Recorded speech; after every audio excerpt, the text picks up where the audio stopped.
Hai Sobat Pentol, selamat pagi, selamat siang, sore, atau malam, kapanpun kalian menonton video ini. Selamat datang di Pentalks, Penempatan Talks. Nah, untuk kalian yang belum tahu, apa sih Penempatan Talks itu? Jadi, Penempatan Talks itu adalah kegiatan bincang-bincang santai bersama alumni PKN yang akan membagikan, yang akan sharing ke kita pengalaman mereka bekerja di instansi pemerintahan. Nah, sebelum mulai, kenalin namaku Indah, aku mahasiswi tingkat akhir di PKN STAN jurusan akuntansi. Nah, sore ini aku ditemenin sama salah satu alumni PKN STAN lulusan tahun 2019 yang sekarang bekerja di Kementerian BUMN. Langsung aja kita sapa ya. Halo Kak Imna. Halo teman-teman semua. Halo Indah. Halo teman-teman Pentalks. Mungkin langsung perkenalan diri aja kali ya. Boleh Kak. Perkenalkan, nama aku Yumna Rodianti. Aku STA 16, atau mungkin kalian kenalnya dulu aku lulus tahun 2019. Dan aku sekarang penempatan di Kementerian BUMN. Oke, terima kasih Kak Yumna. Udah lama ya Kak kita nggak ketemu. Kayaknya terakhir waktu aku ngehadirin Yudisium Kakak ya waktu itu ya. Terakhir pas Yudisium. 2019 sudah 2 tahun lalu. Nah, FYI aja nih buat Sobat Pentos, kalau aku sama Kak Yumna ini udah kenal sebelumnya. Nah, jadi Kak Yumna ini salah satu seniorku di himpunan mahasiswa. Dan kita ada di satu bidang yang sama. Jadi dulu beberapa kali ya Kak kita ketemu di kampus ataupun di luar kampus gitu. Iya. Nah, sesuai yang aku bilang tadi, Kak Yumna ini kan sekarang bekerja di Kementerian BUMN. Nah, mungkin kalian tahu ya, kalau misalnya kalian pernah ke Jakarta atau orang Jakarta, atau pernah ke Monas, yang kalau misalnya kalian lihat di area perkantoran dekat Monas itu ada gedung kantor yang megah, yang tinggi, pokoknya bagus deh. Aku aja pertama ngeliatnya, wow, gedung apa ya ini? Ternyata itu tuh BUMN guys. Jadi mungkin di luar gedung yang mewah tadi, kita pengen tahu dong Kak, sebenarnya di BUMN itu ngapain sih Kak? Jadi mungkin aku coba menjelaskan Kementerian BUMN itu fungsinya sebagai apa ya. Jadi Kementerian BUMN itu salah satu kementerian yang memang tugasnya itu untuk membina BUMN.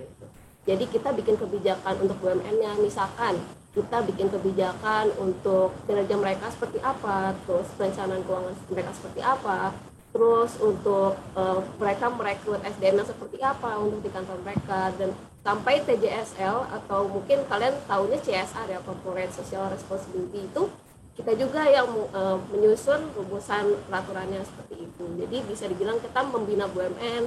Terus kalau misalkan BUMN itu kan dia melaporkan itu ya keuangan mereka setiap tahunan, setiap triwulan, setiap semester. Nah itu kita terus monitor terus keuangan mereka gitu dari kinerja mereka. Nah, itu bisa Kementerian BUMN. Dan kita itu kantornya cuma di Jakarta aja ya. Jadi mungkin kan ada kementerian yang di daerah yang ada vertikalnya. Tapi kalau Kementerian BUMN itu cuma satu yang ada di depan Monas, itu yang tadi Indah udah sebut. Oke. Oh berarti kalau Kementerian BUMN-nya itu sebagai apa ya Kak? Nah, sih kalau kita gimana Kak? Pembina. Oh iya, pembina. Jadi sebagai pembina ya. Kalau yang kayak bank atau perusahaan-perusahaan kayak tambang gitu, itu BUMN-nya gitu ya Kak ya. Kalau kementeriannya itu yang sebagai pembina dari perusahaan-perusahaan itu tadi. Oke. Ya, jadi kan BUMN itu ada banyak ya, ada dari perbankan, ada dari pangan dan pupuk, dari kesehatan, dan itu tuh semuanya itu tuh dibina di bawah kita gitu. Dan di Kementerian BUMN itu dibagi beberapa unit. Jadi ada unit yang memang dedicated untuk ngurusin BUMN yang terkait kesehatan, ada yang dedicated untuk ngurusin BUMN tentang logistik, transportasi darat, seperti itu. Jadi semua BUMN ada kita. Oke, aku juga baru tahu loh Kak, kalau ternyata kalau BUMN itu sebagai pembina para BUMN ini gitu ya. Oke. Oke, selanjutnya ya Kak. Mungkin kita boleh flashback lah ya Kak ke 2 tahun lalu lah, ke tahun 2019 di mana Kak Yumna mau lulus gitu ya. Nah, waktu Kakak milih penempatan, Kakak boleh tahu nggak Kak, Kakak milih instansi apa aja di pilihan Kakak waktu milih penempatan? Jadi kalau misalkan Indah mungkin juga udah sering nanya ya ke kelasnya Indah yang 2017. Jadi kalau yang aku tahu di angkatan yang 2017 itu kan dia udah nggak ada klase-klase kan ya. Nah, kalau di aku itu, di angkatan aku, waktu pas 2019 aku milih penempatan. Jadi kami itu milihnya ada klaster-klasternya. Jadi kita dibagi 3 klaster, dan kita itu boleh milih 5 waktu itu. Jadi 5, 3 Kementerian Keuangan sama 2 instansi Kementerian Keuangan. Gitu. Dan ada 3 klaster nih untuk non Kementerian Keuangan. Jadi kayak klaster pertama itu yang teknisnya itu berhubungan sama yang kita pelajarin. Misalkan kayak BPKP, Kementerian BUMN, Kementerian Perekonomian, gitu itu klaster pertama. Terus klaster kedua itu yang teknisnya mungkin nggak berurusan langsung sama akuntansi sama Kementerian Keuangan ya. Jadi kayak Kementerian, terus Kementerian Kesehatan, terus ada gitu yang klaster ketiga juga itu teknisnya nggak langsung berhubungan sama akuntansi dan keuangan. Misalkan kalau dulu aku kalau nggak salah itu kementerian bukan kementerian, Kejaksaan Agung dulu itu klaster tiga. Jadi ketika aku milih dulu tuh aku nggak bisa yang oh ya udah aku mau milih Kementerian Ekonomi, BPKP, Kementerian BUMN itu nggak boleh karena kan itu ada di satu klaster kan ya. Oke. Ya jadi kayak kita harus pilih di semua klaster begitu. Jadi kayak klaster 1 milih apa, klaster kedua milih apa, klaster ketiga milih apa. Gitu. Nah, jadi dulu aku jujur waktu pas aku beli itu, aku itu langsung naruh Kementerian Keuangan itu di paling bawah, urutan 4 sama 5 gitu. Karena dulu aku tuh pengen banget kerja di Jakarta gitu. Jadi kayak mau kantor apapun yang penting aku kerja di Jakarta gitu. Istilahnya kayak gitu. Jadi dulu waktu pas aku pilih penempatan, pilihan pertama aku di Kementerian BUMN memang. Prioritas pertama aku di Kementerian BUMN, terus di klaster keduanya, di prioritas kedua aku itu milih Kementerian Kesehatan sama yang di klaster 3 yang jadi prioritas ketiga aku itu di Kejaksaan Agung gitu. Dan alhamdulillah banget aku keterima di pilihan pertama di Kementerian gitu. Wow.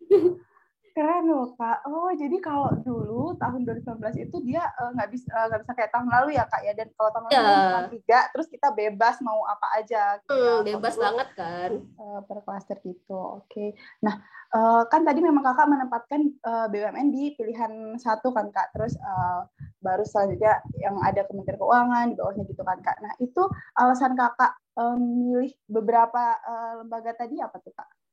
Ya jadi jujur aku dulu memang prioritas aku itu untuk masuk di kantor yang memang ada di Jakarta gitu.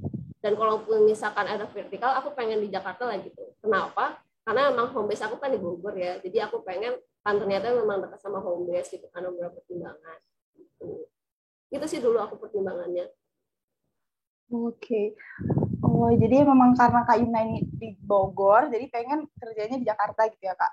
Nah, kalau sekarang berarti kakak pulang pergi gitu atau ngekos di sekitaran kantor gitu? Ya jadi kalau kantorku kan kalau kantor kan sekarang udah WFO ya, jadi ada shift-shiftnya gitu kan untuk WFO. Dan kebetulan untuk kantor aku itu lebih seringnya WFH malah. Jadi karena WFO-nya cuma 25%, jadi aku masuk cuma 2 minggu sekali. Jadi aku pulang pergi dari Bogor sih enggak. Oh, oke. Kalau dulu Kak, berarti pas sebelum kita pandemi gitu, Kak ngekos atau tetap memang pulang pergi? Aku pulang pergi jujur. Jadi jam 5 naik kereta dari Bogor ke Jakarta. Kayak gitu. Terus yang dari Bogor hujan, tiba-tiba di Jakarta, kok ini terang ya? Kayak gitu loh. Dulu sebelum pandemi aku sempat naik kereta. Oh, berarti Kakak bekerja keras banget ya, Kak. Bener-bener kayak kalau KRL itu kan bener-bener ini kan, maksudnya kalau rush hour pagi sama orang pulang kerja kan bener-bener empet-empetan yang iya kan, Kak? Iya. Cuman emang waktu itu pas sebelum pandemi itu kerjaan masih OJT. Jadi kayak masih kita pindah-pindah. Jadi kayak kita belajar dulu nih kayak Kementerian BUMN itu kayak apa, terus asdir teknisnya itu tuh ngerjain apa. Jadi kita kayak masih kalau kita ngomongnya program induksi. Jadi kayak kita mungkin magang kali ya.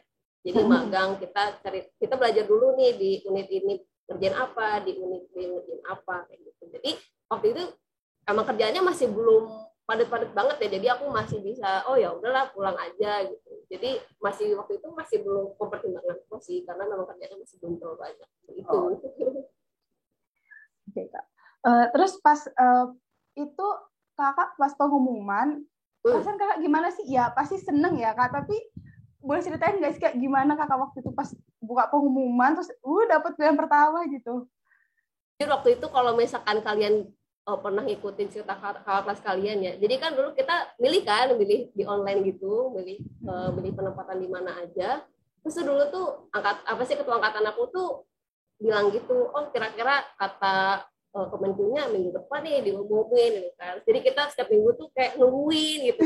Nungguin tapi berpikir kok ini gak keluar ya gitu. Dan dikasih harapan gitu ya Kak. Iya, dan itu tuh kayak udah minggu depan kok ini nggak ada, oh iya minggu depan lagi kayaknya. Jadi itu jadi kayak kita nungguin kan, terus udah saking kayak diundur akhirnya kayak kita udah sampai sendiri capek nungguin gitu kan. Udah hilang gitu excited. Iya, jadi kayak ya udahlah gitu, kan juga masih datang gitu, nggak tahu kapan gitu. Ya pada saat itu tuh aku karena memang udah nggak mikirin ya, udah berusaha nggak mikirin karena stres banget kan, kayak ini nungguin kapan sih pengumumannya gitu. Jadi kayak aku waktu itu inget banget lagi tidur kan, terus lagi tidur tiba-tiba pas bangun itu tuh ditelepon banyak orang, kayak banyak orang kayak ini kenapa kok rame amat gitu kan. Tahu aja pas lagi pengumuman itu, terus kayak langsung orang-orang yuk selamat ya dibilang pertama ya, kayak wah alhamdulillah ya ampun, kaget banget karena aku lagi gak expect apa-apa kan, lagi tidur lagi chill aja, tiba-tiba wah Yumna selamat ya gitu dibilang pertama gitu. Alhamdulillah ya ampun, senang banget sih waktu itu. Keren banget sih Kak. BTW Kak, kalau boleh tahu dulu kan BUMN ini termasuk yang top kelas lah ya Kak ya, gitu di antara pilihan-pilihan anak STAN gitu. Kalau boleh tahu dulu Kakak akademiknya bagus gitu ya Kak, maksudnya kayak IP-nya di atas itu gitu ya? Enggak. Dia mungkin dulu karena apa ya, angkatan aku tuh kalau aku lihat memang masih banyak yang milih Kementerian Keuangan waktu itu. Jadi yang IP-nya gede-gede itu masih ngejarnya Kementerian Keuangan. Jadi aku yang sedang-sedang aja masih dapat di kelas pertama gitu, alhamdulillah. Tapi emang tengah-tengah sih, nggak tinggi banget, nggak rendah banget, alhamdulillah. Jadi masih aman lah gitu. Gitu sih. Mungkin dilihat juga karena kakak ini kali ya aktif gitu, maksudnya SKPM-nya banyak kali ya Kak. Tapi dulu udah ada SKPM belum Kak? Udah. Cuman dulu tuh aku tuh, jadi kan waktu itu kita ngumpul kan yang anak-anak yang keterima di STAN itu, terus keterima di STAN lagi, keterima di Kementerian BUMN. Iya. Itu kita kayak kita nanya satu sama lain kan, lu IP-nya berapa gitu, lu SKD-nya berapa gitu. Dan akhirnya setelah kita tanya semua orang yang D3 akuntansi waktu itu ya, karena kalau misalkan ada 3 akuntansi kan ya relate kan gitu. Jadi kalau D3 akuntansi dulu tuh emang IP-nya itu IP sama SKD yang sangat berpengaruh. Jadi ketika IP-nya gede banget tapi SKD-nya jatuh, istilahnya nggak sesuai sama rata-ratanya lah gitu mungkin ya, itu nggak bakalan dapet gitu. Jadi kayak harus balance antara IP dan SKD gitu. Karena ternyata teman-teman tuh ada juga beberapa yang milih Kementerian BUMN dan bahkan IP-nya di atas aku tapi nggak keterima, mungkin ya karena begitu kita cari tahu ya itu mungkin jatuh di SKD-nya. Oh, malah yang lebih ini SKD-nya ya Kak ya? Iya, kita juga nggak expect SKD bakal diperhitungin ya, karena waktu zaman kita SKD itu di awal kan. Iya, sampai ya, kita juga kayak juga masih di awal.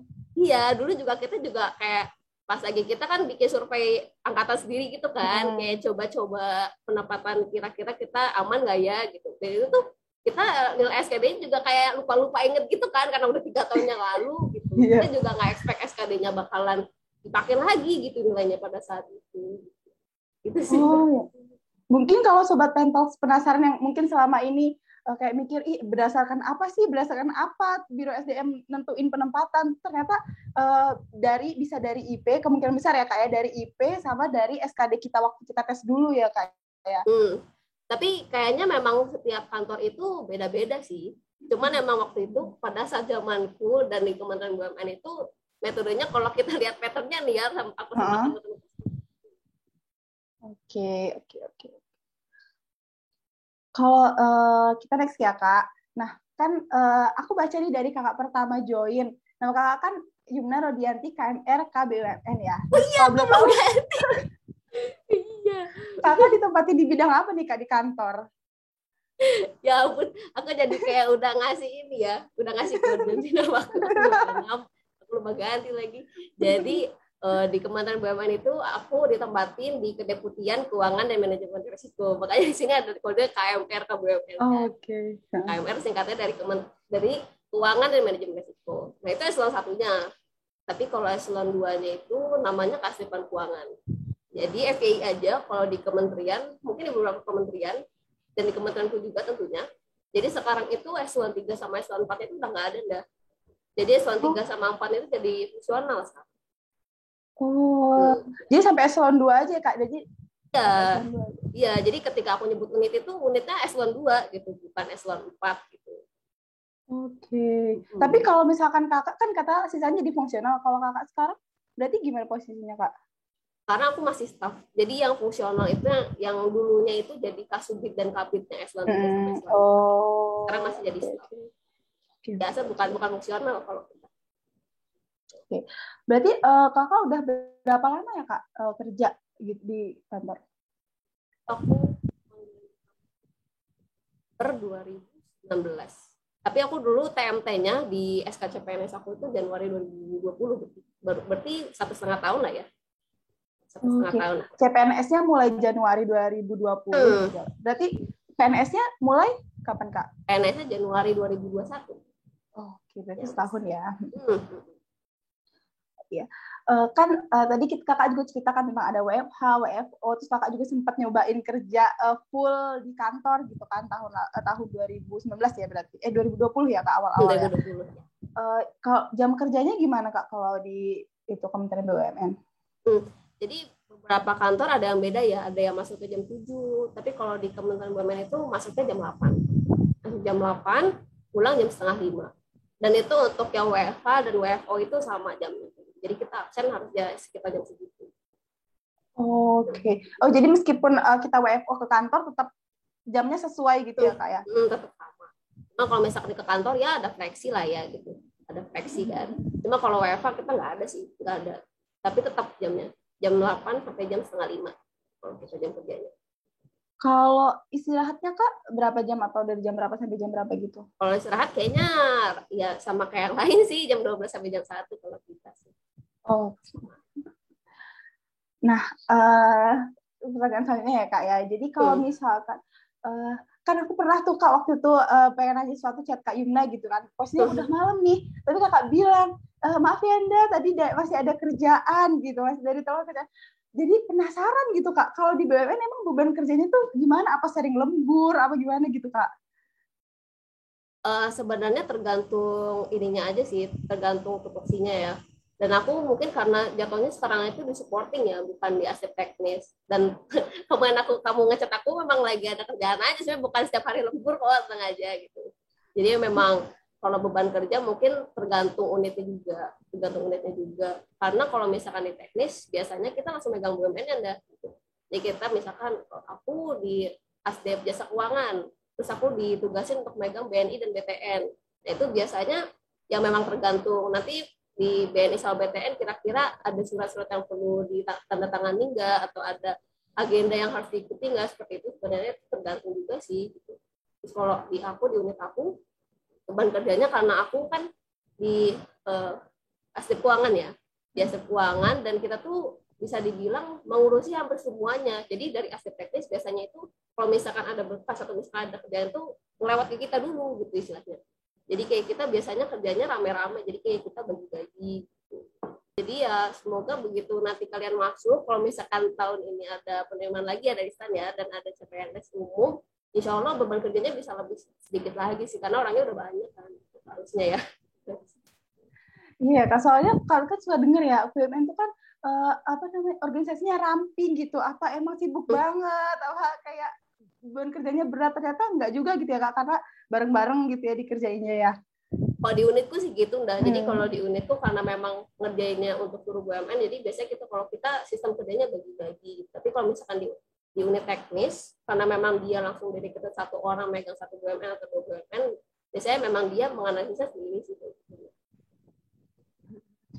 Berarti kalau misalkan Kak Yuna sendiri bisa nggak sih Kak ya work life balance gitu Kak? Kalau aku sebenarnya kalau aku sih karena kalau di unit aku kebanyakan kayak proyekan gitu sih Nda. Kayak proyekan. Jadi kalau misalkan emang proyeknya udah selesai ya udah gitu. Nggak begitu banyak kerjaannya. Tapi kalau misalkan memang proyeknya lagi jalan dan memang belum selesai, kadang ya memang sampai malam, tapi ya itu biasanya atasanku juga mereka juga butuh istirahat kan, jadi nggak mungkin di lembur sampai malam banget gitu. Paling ya maghrib udah beres itu biasanya. Oke Kak. Kalau berarti pas tahun Kak Yuna itu ada berapa itu ya Kak dari stan yang lulusan stan ke BUMN?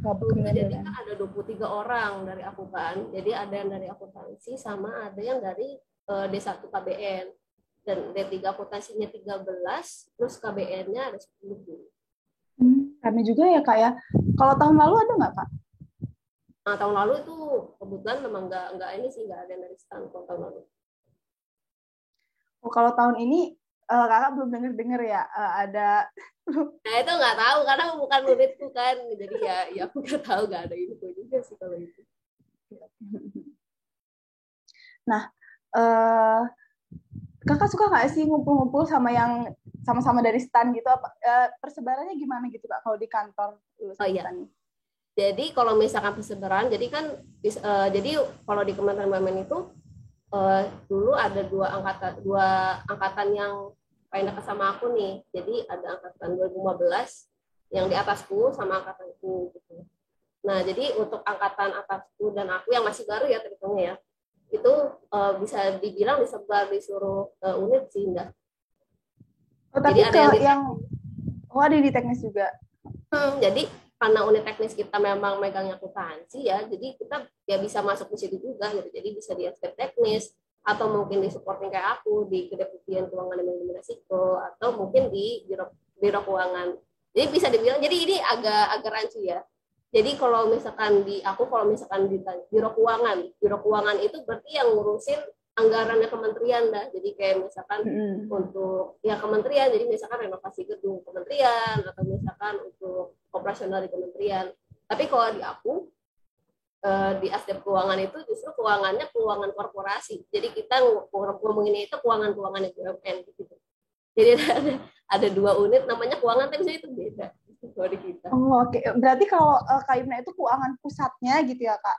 Kalau biro Kakak itu? Enggak juga sih. Jadi keuangan yang menyangkut BUMN. Yang menyangkut kementerian gitu Kak? No. Jadi BUMN. Jadi misalkan BNI butuh penyertaan modal negara, ya berarti nanti dia konsulnya sama kita. Karena kan kita yang ngurusin keuangannya mereka kan. Terus kalau misalkan mereka mau isu utang, isu bond, kayak gitu-gitu tuh kita. Tapi kalau urusannya gaji pegawai kementerian, nah itu di biro keuangannya, gitu, di sekretariatnya. Oke. Berarti nyebar gitu ya Kak, tapi tetap ngurusin keuangan gitu ya? Dan kita kan teknisnya masih ngomonginnya akuntansi, keuangan, ekonomi, jadi memang masih inline. Jadi kita bisa masuk di mana aja gitu kalau anak stan. Berarti kalau gitu banyak yang relate nggak sih Kak mata kuliahnya dia yang kita pelajarin pas kuliah? Oh jujur banyak banget dah.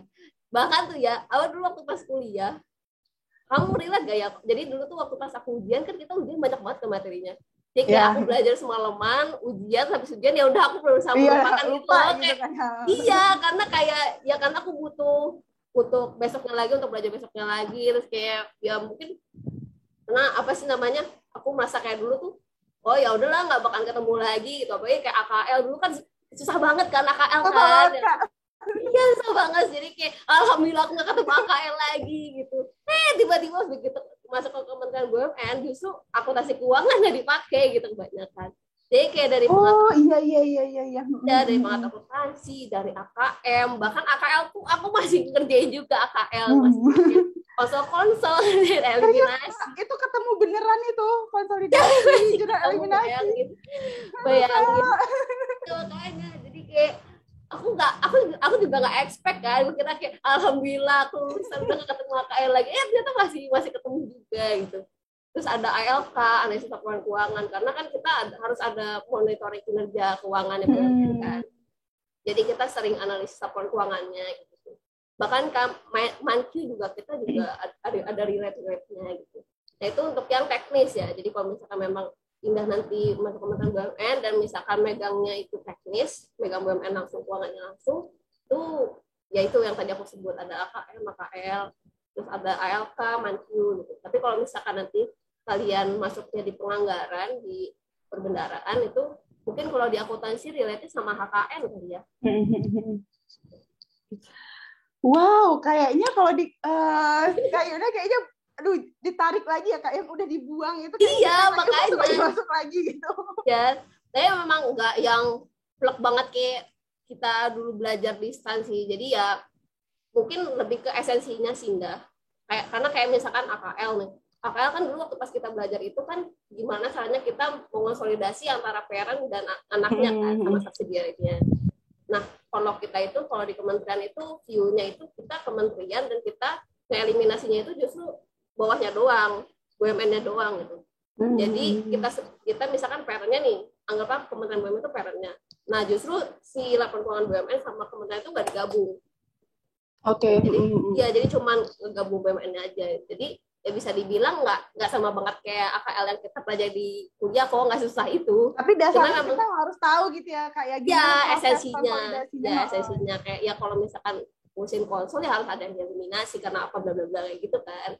Lebih ke esensinya sih sebenarnya kalau itu. Kayak yang vlog banget kita bakalan ketemu kayak dulu, kalau kamu pakai itu nggak sih, kayak dulu aku kayak ada kertas kerjanya, terus kayak ada tabel banyak banget dulu. Kalau aku iya Kak. Iya kan. Nah, ada neraca parent-nya, subsidiary, terus eliminasinya dipikirin, terus consolidated-nya gitu Kak. Ya ampun. Ya kalau di sini nggak separah itu sih. Cuma ngerti esensinya aja. Jadi kayak kalau bikin konsolidasi itu seperti apa gitu sih ya. Oke. Ini berarti ya ini warning berarti ya. Suatu perhatian buat sobat Pentalks yang pengen masuk Kementerian BUMN. Jangan dilupain tuh AKL, AKM, ANQ. Tarik lagi yo. Masuk lagi gitu. Tapi nanti seiring nanti kalian kerja di sini, pasti kalian bakalan refresh lagi kok, tenang aja. Jadi nggak usah takut teman-teman. Oh iya, aku inget loh Kak, waktu itu kayaknya kakak pernah nanya materi apa gitu di grup ke yang tingkat 3 gitu kan. Iya kan? Oh, Kak Yuna masih belajar itu ya gitu.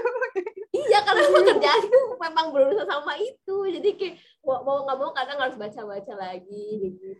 Oke Kak, kita next ya Kak ya. Kan dari tadi kayaknya seru-seru gitu ya Kak. Nah kalau misalkan kayak misalkan kakak sering nggak sih kalau di Kementerian BUMN tuh kayak misalkan ada perjadin atau jadi kan bisa seru gitu ya, bisa sembari kerja tuh bisa lihat-lihat yang lain gitu Kak. Sering nggak gitu? Kalau misalkan di unit teknis ya kan kita berhubungan sama BUMN-nya. Jadi biasanya kita kalau misalkan ada proyek, terus habis itu ada yang harus kita monitoring, misalkan kayak PMN, kayak kita kan bisa ngasih dana ke BUMN ya melalui PMN itu. Nah itu harus kita monitoring tuh. Jadi kayak progres fisiknya udah sampai mana, terus udah gitu. Oh, dananya pernah dipakai nggak nih gitu kan. Jadi itu tuh kita harus monitoring, dan kadang ada yang langsung datang ke on-site-nya sih. Tuh, kalau yang megang langsung BUMN gitu. Oke, kalau kakak pernah nggak Kak gitu selama bekerja dari sebelumnya? Kalau aku mungkin karena memang nggak megang BUMN langsung ya, jadi aku nggak ikut yang kayak gitu. Jadi aku nggak langsung ikut yang monitoring lapangan gitu mereka gitu, nggak langsung ke lapangan. Kalau aku lebih banyak langsung analisis ke laporan keuangannya kayak gitu sih. Okay, tapi kalau di aspek teknis itu banyak banget. Kalau di teknis itu banyak. Jadi sering ya Kak? Ya lumayan sering sih kalau yang aku perhatiin ya, karena aku belum pernah penempatan di unit teknis. Tapi kalau aku dengar cerita aku dari teman-teman yang di unit teknis banyak. Oke. Kalau kan tadi kita ngomongin itu ya Kak, tentang ya perjalanan gitu-gitu ya, seru-seru. Berarti kalau misalkan fasilitas di kantor Kakak gimana sih Kak? Maksudnya apa, kayak ada daycare apa gimana gitu Kak di kantor? Aku bisa sambil nunjukin satu video kali ya, biar kalian kebayang. Dan mungkin kan kalian belum pernah lihat dalamnya Kementerian seperti apa kan, baru lihat luarnya doang. Jadi aku mungkin bisa share satu video ya. Oke, boleh Kak. Bareng.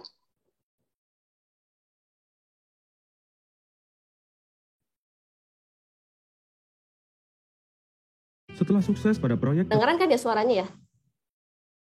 Tahap 1 yaitu dengar Kak. Kementerian BUMN 2 tahun jadi FYI aja, jadi Kementerian BUMN ini baru banget di renovasi teman-teman. Jadi aku sendiri baru menempati unit aku tuh sekarang yang benar-benar kantornya unit itu baru 2021. Nah ini lo bisa dilihat, ini lobby Kementerian BUMN ya. Nah jadi di sini ada bank nih, ada bank BRI dan ada bank BNI di seberangnya nanti. Cuman di sini nggak begitu kelihatan. Jadi kalau misalkan kita kan ngurus gaji kan di BRI ya, kalau di Kementerian, jadi bisa langsung ke bank di sini. Nah untuk ini kantor kerja kita di dalamnya. Nah ini ruang rapat nih, jadi area ruang rapat di satu lantai. Jadi kalau misalkan kita ada tamu dari BUMN atau tamu dari eksternal, biasanya kita di sini nih rapatnya. Ini toiletnya. Jadi emang bisa dibilang ini renovasinya lumayan banyak ya gitu, dan memang mengukur semuanya gitu. Nah ini ruang kerja kita. Jadi ruang kerja kita itu sekarang bentuknya udah open space gitu, teman-teman. Jadi udah open space, terus kita juga bebas nih mau ngerjainnya di meja yang mana itu ya bebas, karena bisa open untuk semua orang di sini.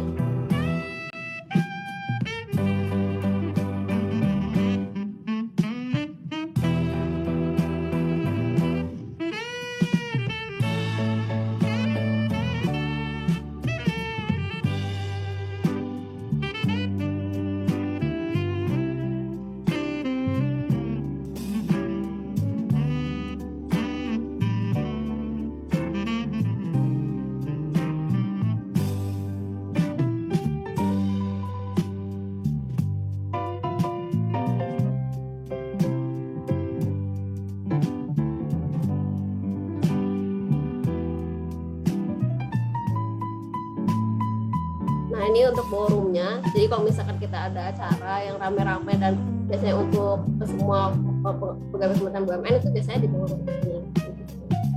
Nah terus kita juga semenjak kepemimpinan Pak Menteri Erick Thohir, jadi kita juga ada tempat lantai lagi nih. Nah namanya community center. Nah di sini ada tempat gym, terus ada tempat yoga juga. Terus di sini juga kalau misalkan kita mau ngumpul-ngumpul, terus kalau misalkan yang muslimah mau ada kajian, biasanya di sini di community center. Terus dulu juga pas lagi kita ada Kementerian BUMN, kita ada lomba nih, jadi kayak ada lomba trion basket, terus ada lomba tenis meja di sini, seru banget.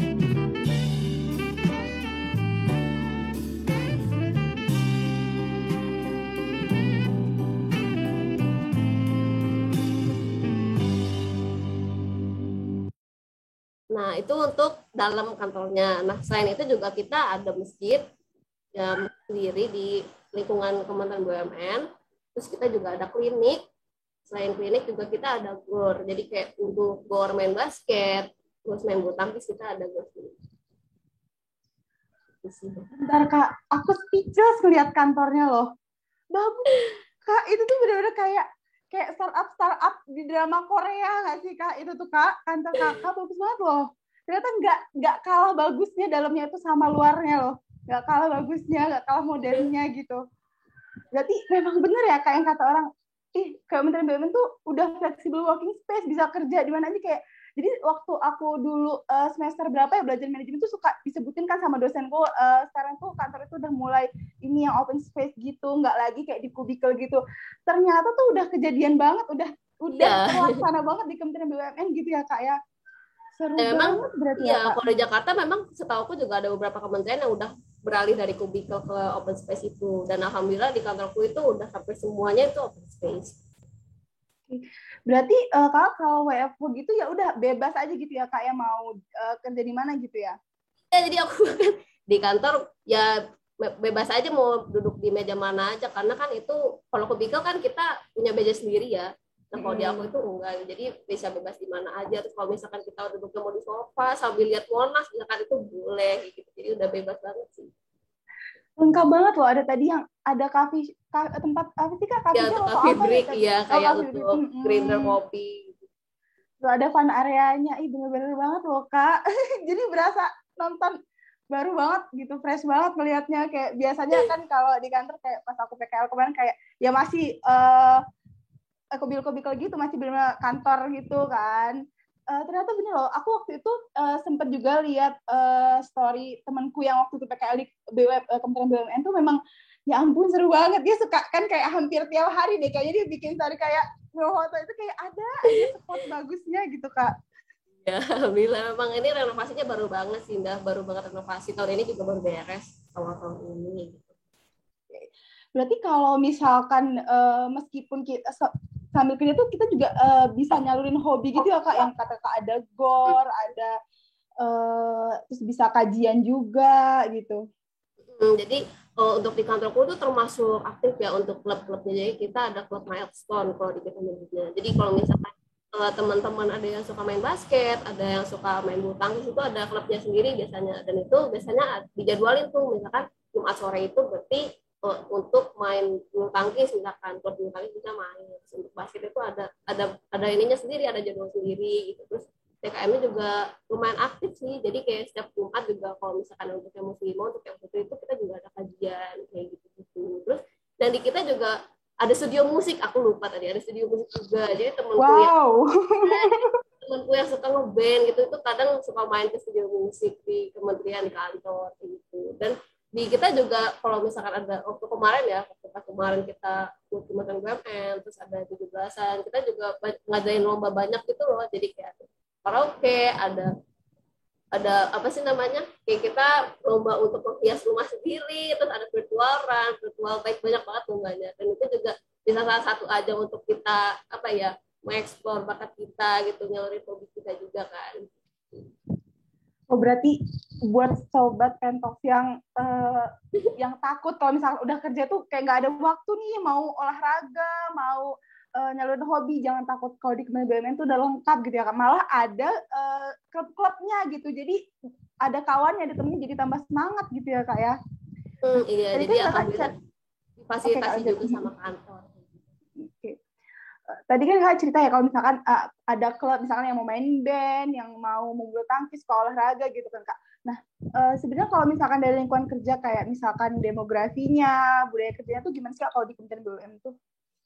Jadi kalau misalkan Kementerian BUMN itu sebenarnya dia salah satu pecahan dari kita dulunya.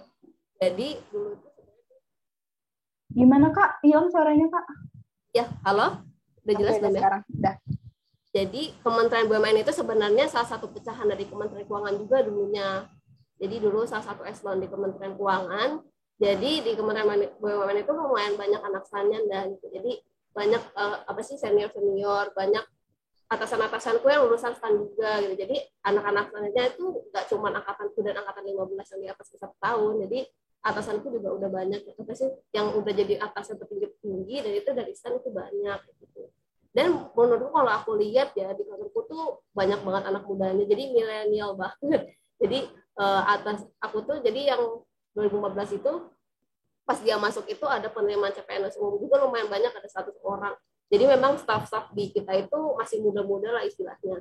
Dan atasan-atasan kita juga bisa dibilang masih muda juga, karena kayak contohnya di eselonku ya, di unit kerjaku, itu bahkan eselon 2-nya itu tuh kelahiran 76, dan itu udah jadi eselon 2 gitu. Karena kalau misalkan aku kompet sama orang tua aku yang kelahirannya 64, beda 12 tahun berarti ya, itu masih eselon 3 sampai sekarang. Jadi cepet banget gitu, cepet banget naiknya. Dan bisa terbuka buat siapa aja gitu. Karena mungkin karena kita dari STAN, terus kita juga bisa masuk di unit mana aja kan, karena berhubungan sama akuntansi gitu ya. Jadi karirnya bisa cepat dan bisa dari mana aja gitu jalurnya kan. Terus kita juga sekarang udah serba digital dah. Jadi sekarang tuh bahkan kita kalau misalkan nerima dokumen itu bahkan kita udah nggak mau nerima fisik. Jadi harus dari email semua kayak gitu. Dan kita juga untuk ngurusin naskah dinas yang elektronik itu juga tantangannya semua udah online gitu dari atasan-atasan. Jadi ketika aku kerja di rumah ya udah aku tinggal ngurus dari rumah, jadi deh karena tangan-tangannya udah dari digital kan. Jadi nggak perlu yang masih harus tanda tangan basah kayak gitu-gitu, enggak sih. Jadi udah serba digital. Terus kalau aku juga merasa di kantorku mungkin karena banyak banget anak mudanya ya, jadi banyak perubahan yang, dan itu tuh cepet banget diadaptasi di kantorku. Jadi kayak untuk Zoom dulu kan mungkin, sekarang bahkan ada beberapa kantor yang belum terbiasa ya kalau di kantor awal itu langsung semuanya dari Zoom gitu. Bahkan sekarang tuh untuk rapat-rapat juga udah jarang banget yang fisik gitu. Jadi dari BUMN tuh udah semuanya rapatnya dari Zoom semua kayak gitu sih. Berarti kita nggak rentang usianya tuh nggak jauh-jauh gitu ya Kak. Jadi kita tuh kerja enak ya, karena ya bisa dibilang masih inilah ya, masih nyambung ya, gitu Kak kalau misalkan kerja. Iya, jadi apa sih namanya, bahkan kalau aku merasa di kantorku tuh atasannya sangat terbuka sama pandangan kita yang masih jadi staff gitu loh. Jadi kayak misalkan ada satu kerjaan biasanya mereka juga sempat nanya, dan bahkan dulu aku sempat ada project dan ditanya satu-satu gitu, ya Mbak Yumna gimana pendapatnya, jadi kayak antara atasan dan bawahan itu nggak begitu kaku ya, jadi kayak kita masih bisa sharing, kita juga sangat dibuka kesempatannya untuk mengajukan pendapat kita kayak gitu sih. Oh, oke. Tadi fun fact juga ya Kak, ternyata aku juga baru tahu loh kalau misalkan Kementerian BUMN itu pecahan dari Kementerian Keuangan gitu ya. Jadi makanya kayak nggak kalah banyaknya nih anak mudanya gitu kan. Kalau misalkan Kemenlu kan memang terkenal ya banyak anak muda karena kan banyak lulusan STAN kayak baru dari kuliah langsung PNS langsung kerja gitu kan ya Kak ya. Oh berarti makanya tadi kayaknya kalau misalkan di kantor tuh udah kayak paperless, kayak udah nggak ada lagi gitu ya Kak. Maksudnya kita nggak pakai kertas lagi gitu ya, makanya dia udah open space gitu. Gitu. Jadi mungkin orang-orang bilang kita kita kayak startup ya, mungkin karena itu kita udah serba digital, kerja juga udah nggak kubikel lagi kayak gitu sih, udah serba digital sih. Oke, kalau kan tadi Kak cerita kalau misalkan udah serba digital, maksudnya semuanya tuh udah cepet lah ya perkembangan, ikut perkembangan zaman gitu kan Kak. Nah, kalau buat calon-calon yang mau lulus ini Kak, kira-kira apa sih Kak yang perlu dan penting gitu, yang harus dipersiapkan, baik soft skill maupun hard skill gitu Kak? Sebenarnya kalau hard skill itu, aku yakin anak-anak SAN udah pasti jago lah ya, akuntansi, terus misalkan tentang KKN, aku yakin kalian udah jago-jago banget lah, dan aku bisa jamin kalau enggak juga sih. Cuma maksudnya aku yakin kalian itu kalau misalkan nanti di kerjaan dan ketemu yang berhubungan sama akuntansi kan itu bisa dipelajari lagi ya. Dan kalau misalkan kita sering ketemu sama kasusnya, insya Allah juga bisa lancar gitu. Jadi udah terbiasa. Mungkin lebih ke soft skill kali ya yang penting gitu, karena kalau soft skill itu kan berhubungan sama leadership itu juga butuh banget gitu. Karena kadang kita juga harus terjun langsung dan kita yang disuruh mimpin langsung kayak gitu kan. Terus udah gitu kita juga harus bisa public speaking gitu, gimana caranya presentasi depan orang kayak gitu. Terus kita juga minimal bisa lah PPT, PowerPoint, Excel sama Word kayak gitu. Untuk Excel ya minimal kalian tahu lah rumus-rumus yang bisa digunain kayak if, terus on if kayak gitu-gitu.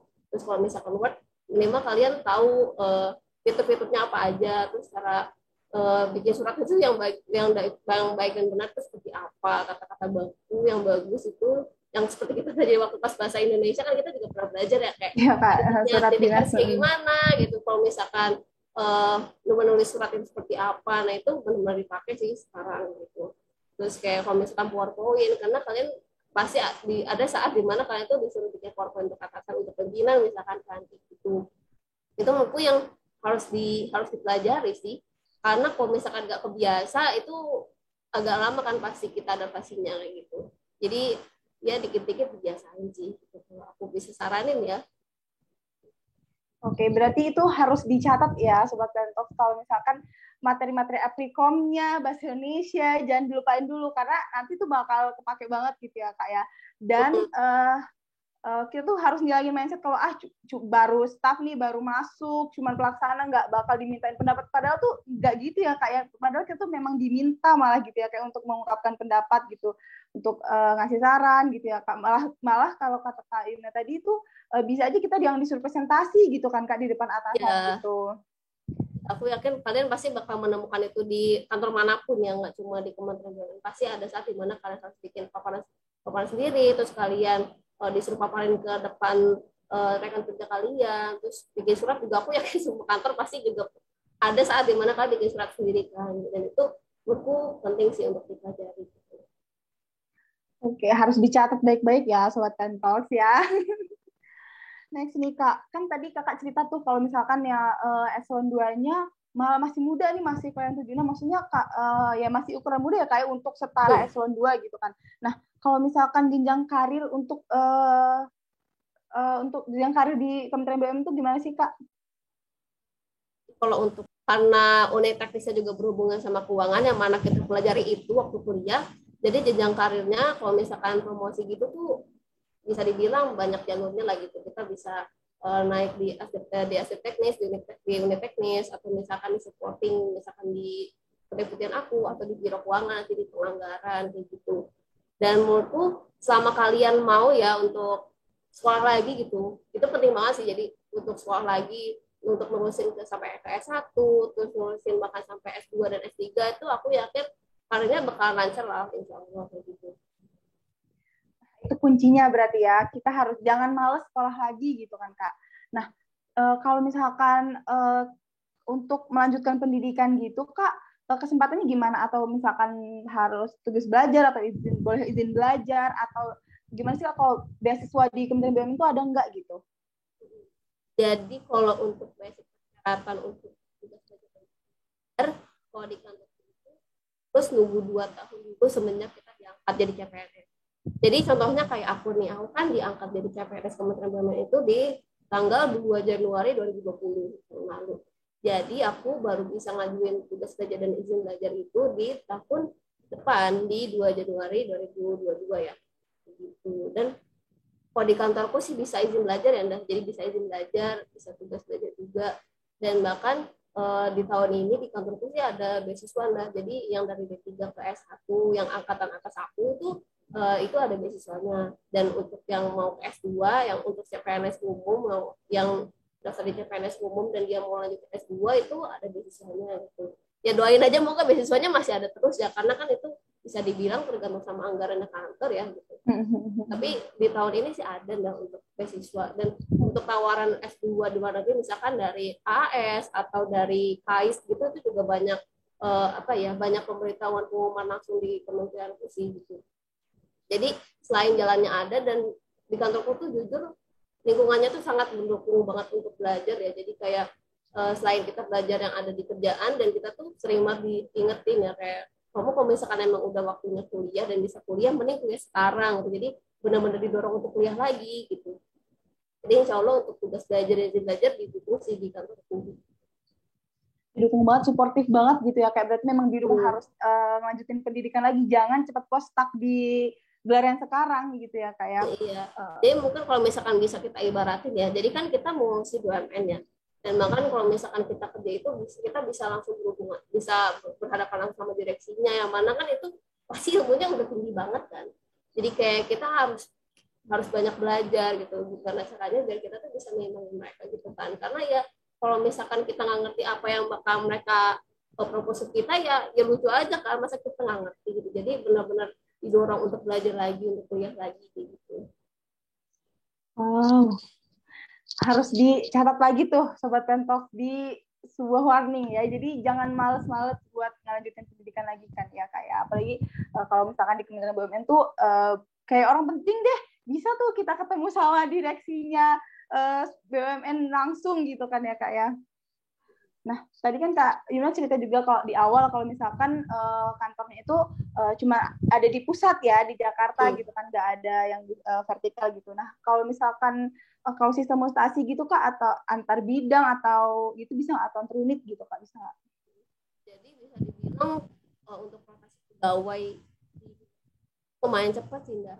Jadi bahkan aku ini sebenarnya dulu pas penempatan pertamanya itu nggak langsung di kedeputian keuangan ini. Jadi dulu aku sempat di sekretariat, teman-temanku juga awalnya di unit teknis kan, di unit teknis teman-temanku yang akuntansi, cuman karena pada saat itu setelah kita masuk dan ada perubahan struktur organisasi yang awalnya ada beberapa kedeputian terus dilebur dan jadi 3 kedeputian doang sekarang. Nah itu sekarang jadi kayak pada saat itu setelah kita penempatan yang awalnya di sekretariat dan di unit teknis, kita ditarik semua tuh ke kedeputian yang baru ini kayak gitu. Nah itu bahkan baru aku dipindah itu Maret, padahal kayak aku baru masuk itu Januari, jadi kayak bisa cepet banget gitu. Dan kalau aku lihat di pegawai-pegawai lain itu juga bisa setahun atau 2 tahun sekali itu pindah gitu. Jadi benar-benar cepet sih gitu. Jadi kalau misalkan kalian takut bosan karena stuck di situ aja, mungkin enggak sih, karena lokasinya bisa cepet kalau di situ. Ya Kak, berarti ya Kak muternya gitu maksudnya jadi dan dari situ kita dituntut juga buat terus belajar hal baru ya nggak sih Kak? Kalau misalkan kita pindah unit, belajar hal baru lagi, belajar yang lain gitu kan Kak, nggak stuck di situ aja gitu ya Kak. Oh iya, terus tadi Kakak juga cerita sempat ada OJT ya Kak ya, yang pas awal-awal itu tuh berapa lama ya Kak? Jadi dulu aku kan masuk, jadi dulu aku dari Januari sampai Februari on job trainingnya. Jadi di situ kayak kita ada pengenalan gitu, kayak apa sih Kementerian BUMN, terus tugasnya apa aja. Terus bahkan dulu ada diklat-diklat juga sih, jadi kayak dulu aku ada diklat tentang PPT, tentang cara bikin infografis itu seperti apa, dan bahkan ada diklat Excel lagi gitu. Kenapa? Karena memang itu benar-benar dipakai terus di kementerian kan, jadi bahkan dari SDM dan BUMN tuh udah dedicated untuk bikin diklat itu sendiri gitu. Terus kayak waktu pas OJT itu juga ada kita keliling-keliling teknis, jadi kayak biar kita tuh tahu gitu core bisnis dan apa sih yang dikerjain di unit-unit teknis gitu. Kayak gitu sih dah kalau dulu waktu pas aku OJT. Wah, berarti benar-benar harus dipersiapkan banget ya Kak sebelum terjun langsung kerja gitu ya Kak ya. Jadi Keliling sama dulu OJT gitu. itu juga disiapin sama SDM-nya kan, jadi kayak kita dikasih ilmu dulu lah gitu, kayak apa sih Kementerian BUMN dan apa yang dikerjain di sini kayak gitu. Gitu sih. Iya, iya, iya. Selain ke unit-unit teknis, tahu core bisnisnya juga dipersiapin dari segi yang Excel, infografis, pokoknya yang berhubungan sama. Yang mendukung nanti kan. Oke, Kak. Kita ke next pembahasan ya, Kak. Nah, mungkin ini yang suka dibahas juga nih sama anak-anak STAN, sama Sobat Pentox di rumah nih, Kak. Tentang pernikahan. Jadi, boleh nggak nih, Kak? Kalau misalkan di Kementerian BUMN itu nikah satu kantor, misalnya satu kantor nikah gitu, jadi suami istri gitu, Kak, atau di satu unit atau gimana, Kak? Jadi aku juga jujur baru tahu dekat-dekat ini sih. Jadi kalau di kantorku itu untuk nikah satu kantor itu boleh. Dan bahkan kakak kelas aku itu ada yang suami istri dan baru nikah baru-baru ini, dan itu yang masih jadi pegawai Kementerian BUMN sekarang. Ya walaupun memang beda unit sih. Cuma kan kalau misalkan di kantorku kan cuma satu gedung itu aja kan. Jadi ya cuma beda lantai doang gitu. Tapi untuk satu kantor nikah sama pegawai nikah itu boleh kalau di kantorku. Oke, berarti nggak ada halangan ya, Sobat Pentox yang mau nikah satu kantor, satu gedung gitu, berangkat bareng gitu, nggak ada halangan kecil Kak ya. Oke. Oh iya, aku penasaran deh Kak, tadi kalau di kantor itu berapa lantai sih Kak?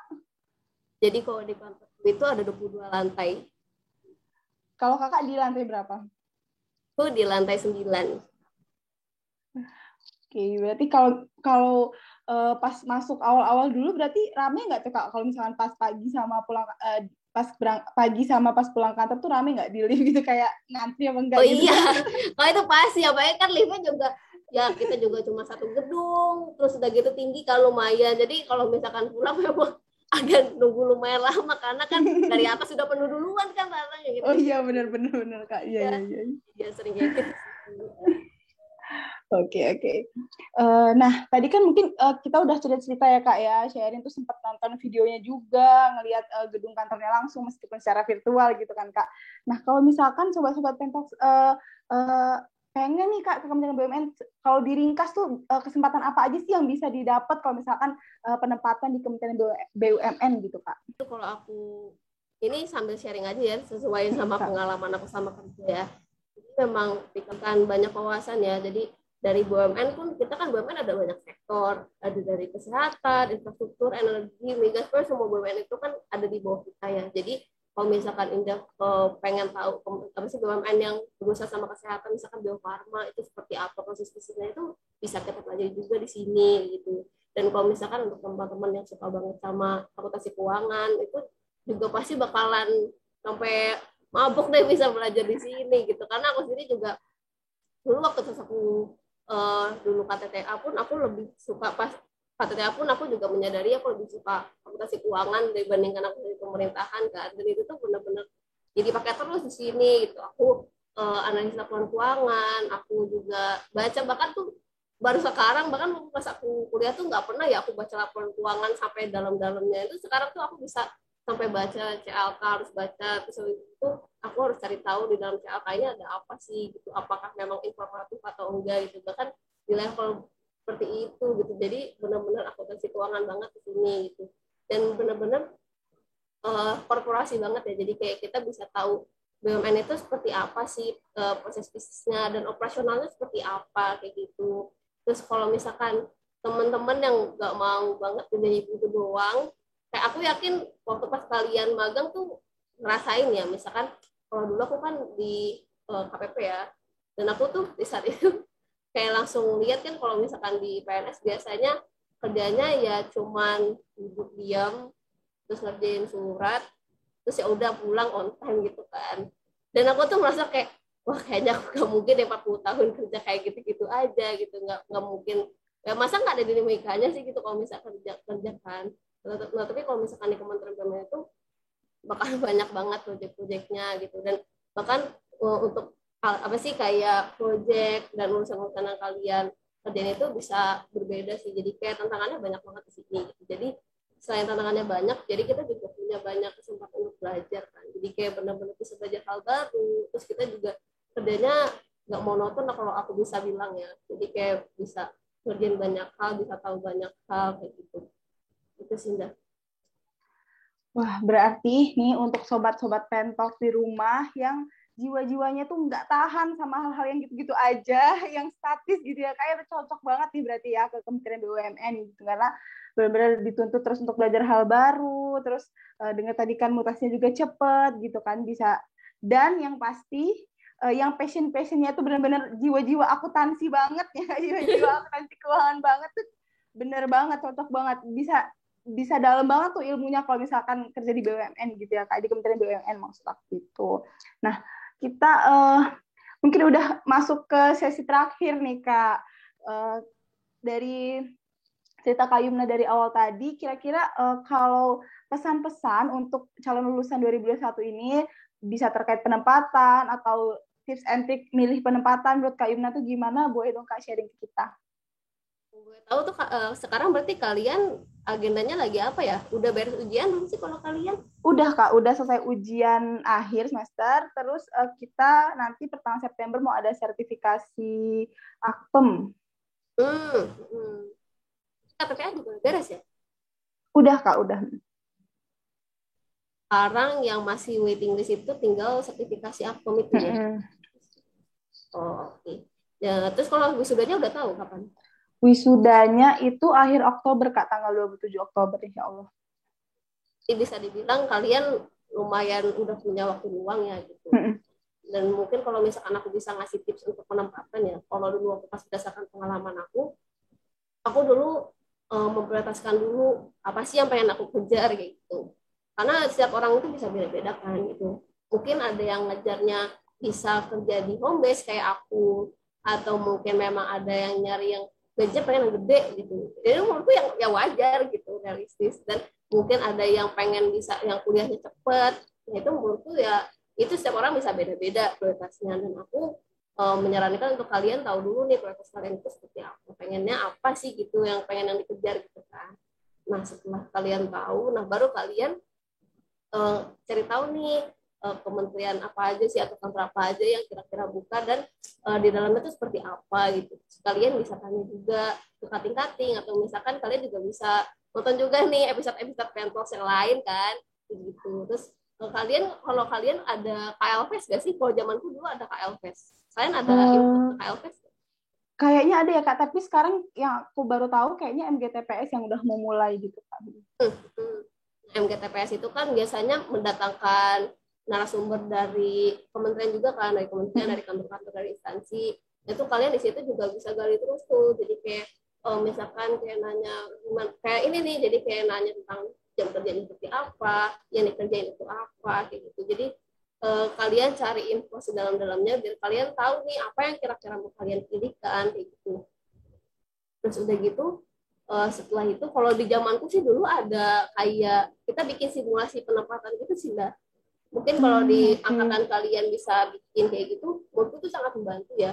Jadi dulu kan kalau aku udah di KLPS itu udah ketahuan kan, oh berarti kantor ini aja yang buka nih, ada dari Kementerian Perekonomian, ada dari Kementerian PUPR, nah itu kan ketahuan ya. Kalau dulu waktu zaman tuh kita kayak bikin simulasi gitu, jadi dari kuota yang berapa yang mereka kasih, biasanya kan di KLPS juga ada yang ngomong kan, misalkan dari kementerian ini ngasih sekian gitu. Nah itu kalian bisa bikin simulasi gitu, kira-kira dari kuota yang dikasih, dan pas kalian simulasi itu peringkatnya berapa, kira-kira aman nggak gitu. Dan menurutku itu juga jadi kita jadi tahu juga, oh saingan kita banyak atau enggak kayak gitu. Itu juga menurutku lumayan membantu sih pada saat aku waktu pas milih penempatan kayak gitu.